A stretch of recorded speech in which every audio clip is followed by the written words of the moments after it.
This is RTV6 News at 6, working for you. I already know it's going to be bad, but I didn't know it was going to be this bad. Drivers say this intersection is too tight thanks to the new red line. Tonight, we hear what Indigo plans to do about it. I'm Nicole Griffin tonight on the southwest side where a mother wants to see more school zone signs near an elementary. I'll tell you her concerns coming up. Half of Indiana schools say bullying is not happening in their buildings. I'm Call 6 Investigates Kara Kenny, working for you and taking your concerns to the State House. And good evening to you here at 6 o'clock. Right now, we are just weeks away from the red line opening, and RTV6 has spotted problematic areas for drivers in perhaps the busiest intersection in Broad Ripple. Buses, cars, and trucks alike are having trouble navigating new red line barriers. So RTV6's Stephanie Wade is investigating the issue and working to hold the city accountable for you. Just to demonstrate the problem here, it's so tight making the turn onto College from Broad Ripple Avenue that there are tire tracks in the mulch. And workers in the area tell me a truck has already hit this traffic light. There's no way. I avoid it with my little SUV because I go over the curve myself. Whether you live in Broad Ripple or simply drive through here, It's already hard enough to make the turn without the poles there, but now it's just making traffic more harder to make deliveries. you'll notice some big changes on the roads to make way for the new Indigo red line. While bus drivers train this week on their new routes along College Avenue, so is the public, including truck drivers like Kevin Bentley. What I'm going to end up having to do is either take 465 and get backed up traffic up there and go over to Meridian or something, or go down to Kessler and go across there. And a lot of these roads have a weight limit. We saw truck after truck and even this school bus having to drive up on the curb to make this turn. And the red line buses themselves hit these white pollards when trying to squeeze into the bus lane. I think the pipes should come out, and then I think the curve should be taken way back to the sidewalk and give people the opportunity to actually drive their car around without worrying about hitting the pole or going up on the curve. Indigo tells me over the next several months, they and DPW will continue monitoring traffic patterns and make adjustments when necessary, as agreed upon by both parties. They encourage everyone using the road to be aware of new pavement markings and lane configurations and utilize information online at indigored.com. I already know it's going to be bad, but I didn't know it was going to be this bad. Working for you, Stephanie Wade, RTV6. A lot to get used to. Thanks, Stephanie. And we are working to try to follow the bus drivers during their training next week. Indigo has been out every day, all day, training operators, and all feedback from trainers and operators is reviewed by the operations department. RTV6 is working for you and getting answers for a mother concerned about student safety. That mom wants to know why there are no school zone signs on two busy roads near her son's elementary school. RTV6's Nicole Griffin took a closer look at her concerns and is getting results tonight. They'll fly down here constantly. Stoutfield Elementary School sits on the corner of Sam Jones Expressway and Holt Road on the southwest side. It's horrible. I mean, there's accidents right here at this intersection all the time. They fly down here. It's probably a 40 and they do 60. Desiree Mitchell grew up in Wayne Township and went to Stoutfield. Now she has a second grade son at the school. Her concern is there are no school zone signs on Holt or Sam Jones Expressway. I honestly think putting the school zones with the flashing lights, because that will make it better, because I start school so early here at 7 a.m. It's dark. So we need school signs. There is a school zone sign on the corner near Stoutfield Elementary near Holt and Bradbury, but as you can see right behind me, this road is not as busy as Holt and Sam Jones Expressway. I reached out to Wayne Township and found out where school zone signs are placed is up to the Department of Public Works. The school has no say. So I reached out to DPW, and they are now responding. They plan to add 2 new 25-mile-per-hour school zone signs along Holt Road by the end of next week.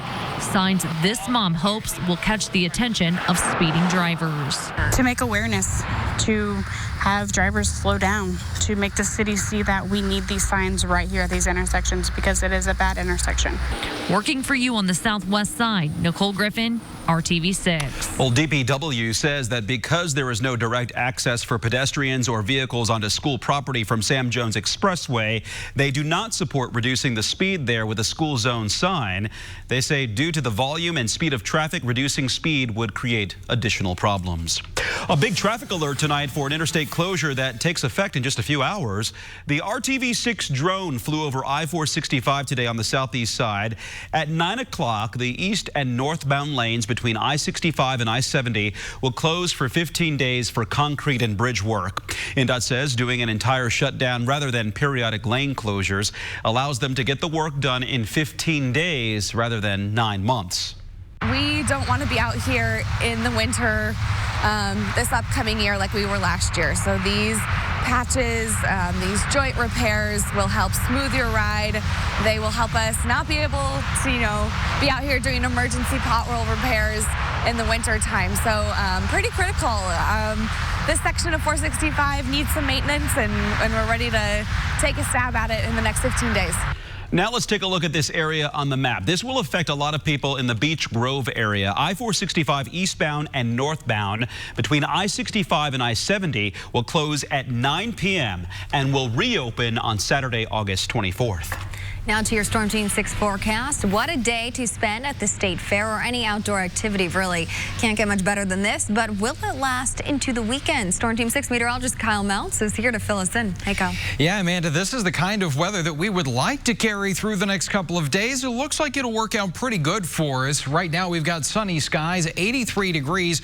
Check out that humidity at just 37% thanks to that north to northwest breeze. Temperatures a little warmer as we work our way south of Interstate 70. Even around 90 degrees in Bedford. You're at 83 in Greensburg and 80 degrees in Crawfordsville right now. This is a look at those dew points, and anytime you find them in the 50s in August, that's some pretty rare air, and that's also indicative of that lower humidity. So we will certainly take it while we can get it, and that's also translating to some mostly clear skies out there. We're giving Storm Team 6 radar a little bit of a break. So as you head out this evening, no need for the umbrella. We'll have mostly sunny skies. Temperatures upper 70s for you here at 8 o'clock will be to 72 by 11 o'clock this evening. Coming up, we'll talk about that nice weekend in detail, take it hour by hour, talk about our next chance for rain and some more summer heat on the way. What is your message to school districts that are reporting zero? Try harder. Harsh words tonight from a state lawmaker about schools reporting zero bullying. Call 6 investigates. Kara Kenny reporting helped change state law when it comes to how schools handle bullying. She's working for you to find out what legislators are doing to address the lack of reporting. New numbers show half of Indiana's schools reported zero bullying incidents for the last school year. Parents are telling us that's simply not true. Today, we're taking your concerns to the State House. Half of Indiana schools did not report a single bullying incident last school year. Those numbers are suspicious to me, as they are to other legislators. Our 2017 investigation found 60% of schools reported zero bullying for the 2016-2017 school year. Representative Greg Porter sprang to action, passing a law that allows the Department of Education to audit schools if parents suspect they're not telling the truth. The problem is IDOE needs at least 2 parent phone calls about a school to do one of those audits, and that hasn't happened. The gap is educating our parents and the parent-teacher organizations about what they can do. If parents believe their school's bullying numbers aren't adding up, they're asked to call IDOE at this number, 317-232-0254. Parents, they're living it, and I think it's important that they come to us and say, this is what's transpiring. We need to address this. This is what happened to my child, and can we look at legislation in regards to that? Another problem, the bullying numbers don't come out until the school year is over. And when they do not contain any student information. So parents don't know for sure if the school reported their child's incident to the state. Porter says that needs to be addressed as well. What do we need to do to make sure that those numbers are very accurate? I mean, there's bullying every day in the school somewhere. So I think we just need to continue to look at and continue to tweak that legislation. Representative Porter says he does plan to file legislation in the upcoming session. Working for you in Indianapolis, I'm Call 6 Investigates' Kara Kenny. A former contract employee has filed a lawsuit against the Indiana National Guard's top leader of having an affair with a subordinate and then retaliating against a worker who reported it. Sherry McLaughlin filed the lawsuit on August 1st in Marion County against Major General Courtney Carr. He is the Adjutant General of the Indiana National Guard. The lawsuit says McLaughlin was harassed and intimidated after reporting the affair and ultimately resigned. McLaughlin accuses Carr of getting her fired from her next job as well. The Indiana National Guard declined to comment on the lawsuit but told us, quote, "We can say the Indiana National Guard as a whole prioritizes its care for all uniformed and civilian personnel within the organization and continues to be ready and a reliable force supporting its communities, state, and nation," end quote. Still ahead here on the news at 6, turtles may be slow and steady, but that's not a good thing if they're trying to cross the road. One little Indiana boy with a big heart is making a big difference in his community and helping to save the turtles. Also ahead, it's one of the highlights of the Indiana State Fair. What will the cheese lady carve this year? The answer and her inspiration coming up. And if you missed out on that rain yesterday, may be a while as we get into another dry stretch as high pressure builds in for the upcoming weekend. We'll talk about that next chance for rain. You're watching RTV6 News at 6. Enjoy a cult with your family. This is RTV6 News at 6, working for you. With our Hiring Hoosiers initiative here at RTV6, we are committed to connecting you to job opportunities, resources, training, and education. And today we are looking at girls building a better world with code. That's the mission behind Brave Initiative. Brave partners with organizations worldwide to serve young girls through their one-week camp designed to build confidence in coding and problem solving. And we stopped by Brave Camp in the Circle City to see how it's empowering young women here in the technology field and beyond. Talia Borum was a camper last year learning to code her first website. This summer, she returned to camp as a staff member. And now she hopes she can inspire other girls to chase their dreams no matter what field of study. As I'm learning about the tech world, there are not a lot of young girls or women that look like me. And I think that's really important for me to be able to empower women who look like me and let them know that there's opportunities in the tech world for them in computer science and whatever they want to do. Brave Camp runs from 9 to 5 for one whole week in the summer, and there's a lot of ways you can get involved with the Brave Initiative. If you want to learn more about the Brave Initiative, how to take part in Brave Camp, and view a gallery of photos from camp, you can go to our website, hiringhoosiers.com, and click on this story. So you've probably seen road signs that caution for deer crossing the road or possibly ducks. In West Lafayette, there are now turtle crossing signs thanks to a very kind-hearted second grader. Jack Wheatbrock wrote a touching letter to West Lafayette Mayor John Dennis asking him to consider installing turtle crossing signs after Jack, his mom, and brother saved a baby turtle on Cherry Lane. The mayor replied to Jack's letter inviting him to a city meeting where they presented him with a specially designed sign. 2 signs are now installed on Cherry Lane. Jack's mom shared a photo of Jack and his little brother Teddy, saying she could not be more proud. And so are we. Good to see you there. Well, say cheese and lots of it, but you can't eat this. It's a work of art at the Indiana State Fair. After a week of carving, Sarah Kaufman, affectionately known as the Cheese Lady, unveiled her gigantic cheese sculpture today at the A.G. Hort Building. The Ag Hort Building, excuse me. This is her 14th year of taking huge blocks of cheese and making them into a dairy masterpiece. And as always, she gets her inspiration for her creation from the fair itself. We like to follow the theme of the fair, Heroes of the Heartland. But of course, being dairy, we need to show our dairy farmer hero. And Mighty Milk, and then Buttercup the cow who produces all the milk. So dairy farmers are our superheroes here at this booth. Mighty Milk. Students from the Heron School of Art also assisted in creating this sculpture. It's made from 3,640-pound blocks of cheese from Crawfordsville Pace Dairy. At the end of the fair, the cheese will be taken to BioAg in Reynolds, Indiana, and recycled into green energy. That is so much cheese, but So looks much. incredible. Wow, so detailed. Well, chefs on Monument Circle served up some tasty treats today that prove s'mores can be more than chocolate, graham crackers, and marshmallows. It was the second annual S'mores on the Circle fundraiser for the Girl Scouts of Indiana. Now, chefs from around Central Indiana created gourmet s'mores that included red velvet cake, pretzels, peanut butter, spiced graham crackers, Rice Krispies, and more. They raised nearly $6,500 to provide financial assistance to make sure all girls have the opportunity to join Girl Scouts. Sounds good. We can get a snack before dinner, right? That all sounded good. Yeah. All kinds. The red velvet one sounds really nice. Yeah, all right. Well, today, beautiful day to be out on Monument Circle or flying with the RTV6 drone there across Broad Ripple and the canal.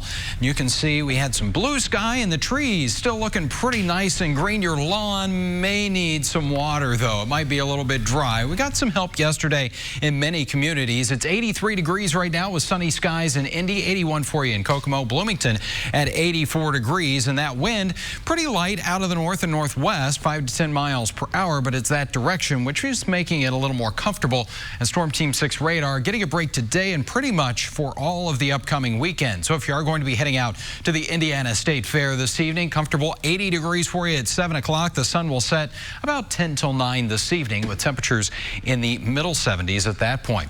Overnight, we're dropping down to 61 in the city with mostly clear skies. I think many of us, though, are going to start off our weekend in the middle 50s. So comfortably cool is what we will say here as we start off your Saturday. Take you hour by hour through the day. A sunny start to the day. A few more clouds as we go through the afternoon, but not a drop of rain to be found anywhere in central Indiana, with temperatures making their way into the lower and middle 80s. The humidity, that's still in check. So really not going to have to factor in any heat index values tomorrow. Feeling like 86 for you in Columbus for your Saturday afternoon, 82 in Muncie, and 83 degrees in Lafayette. Second half of the weekend, things change a little bit, especially in the temperature department, because those numbers are going to start to race up once again into the middle and upper 80s for that afternoon high. More cloud cover, a little more humidity too, so it's going to feel more like about 90 degrees Sunday afternoon. And we've got to add in there just an isolated chance here for a passing shower. This is TrueCast. As we take you to noon on your Sunday, you notice we've got some clouds around the area,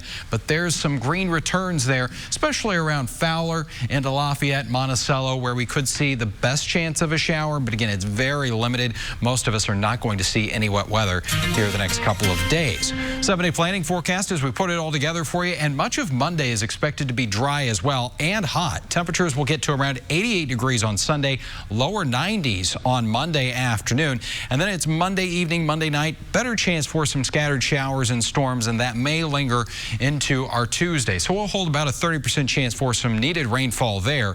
88 for the afternoon high. It will be warm and humid, and then once we get that system out of here, things comfortably seasonal once again. Highs are back into the 80s, but really we talk about it, it's all about that humidity. So we'll kind of see that ebb and flow over the next couple of days, but tomorrow looking spectacular. It looks great for a Saturday. Yeah. Right, perfect to go to the fair. Yeah. All right, thanks Kyle for that. Hey, one of the biggest names in auto racing will be returning to the NTT IndyCar Series in a new deal that was made official today. McLaren announcing a new partnership with Aero Schmidt Peterson Motorsports that will begin after the 2019 season. The biggest change will be the team going from Honda to Chevrolet engines. They'll have 2 full-time cars for 2020. No word yet on who will be driving for the team. IndyCar is off until next weekend with 4 races remaining on this season's schedule. Now here's Brad Brown with the rest of the day's sports. And a good Friday evening, everyone. So just how much do you take away from the first preseason game? Clearly, the Colts have some things to work on up front. The defense made a couple of deep stands, and you'll hopefully see a very different lineup 2 weeks and 4 weeks from now. But backup quarterback Chad Kelly was one that stood out during his time on the field, made some great plays in the second half, really doing it with his feet. A pair of long runs on the counter, another one later on the zone read. The longer of those going for a 33-yard touchdown run in the fourth quarter. That score got the Colts within 4 points at that point. Kelly would later find Reese Fountain for a 26-yard gainer that led to another field goal, ultimately 24-16 to the Bills, but 13 of 19, 120 21 yards for Kelly as he returned home. Not spectacular, but definitely showing off some of what makes him a unique NFL potential quarterback. The Colts get back to camp practice on Saturday morning in Westfield. They'll have 3 straight days of 9 a.m. workouts. Next week, the Browns will be here for a pair of joint practices. Those are Wednesday and Thursday at 4 p.m. Again, free tickets for all of those. You do need to go online to download those, though. Camp will be done after those joint practices. The Colts and the Browns play next Saturday at Lucas Oil Stadium. So where will IU fit into the Big Ten hierarchy once the new season gets going? The Hoosiers will have to find some new leaders at several positions, but a combination of experience and fresh talent just might be what the Hoosiers need to take that next step up. 6 straight days of practice opened fall camp in Bloomington, going back to last week. It's Tom Allen's 3rd season now with a full dose of his own recruits to come into the mix. IU had a little bit of trouble finishing games over the past couple seasons. The coach is hoping that some depth will remedy that in 2019. The Hoosiers get a chance to play in Indy right at the start. They've got a matchup with Ball State to open the season at Lucas Oil Stadium.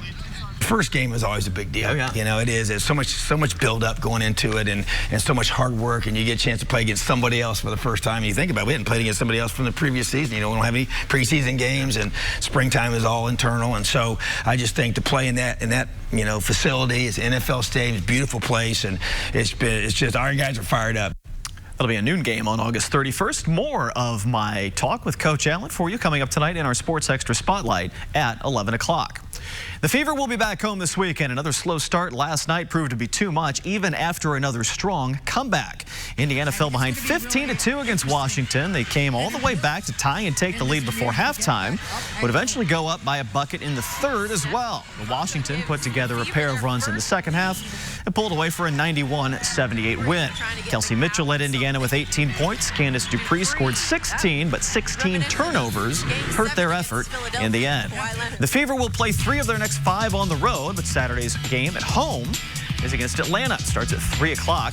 They play at Washington again a week from Sunday, and they still have 1 more road trip out west as well, games at LA and Seattle. The Fever 4 out of the playoffs with 10 games to go. Hey, have a great weekend, everyone. We will have the rest of tonight's news at 6 for you coming up next. Event going on now at Ashley Home Store. All right, a nice looking weekend ahead of us. Partly sunny skies tomorrow, 85. We'll be into the upper 80s on Sunday. A little more humidity and, yeah, just that isolated rain chance. But really, we are dry the next several days. Better chance for rain comes our way Monday night into Tuesday. Perfect bicycling weather, right? Oh, yeah. So if you can stop by Tour de Cure tomorrow, we'll be there. She'll be there. Have a good evening. See you at 7. Ready to bike.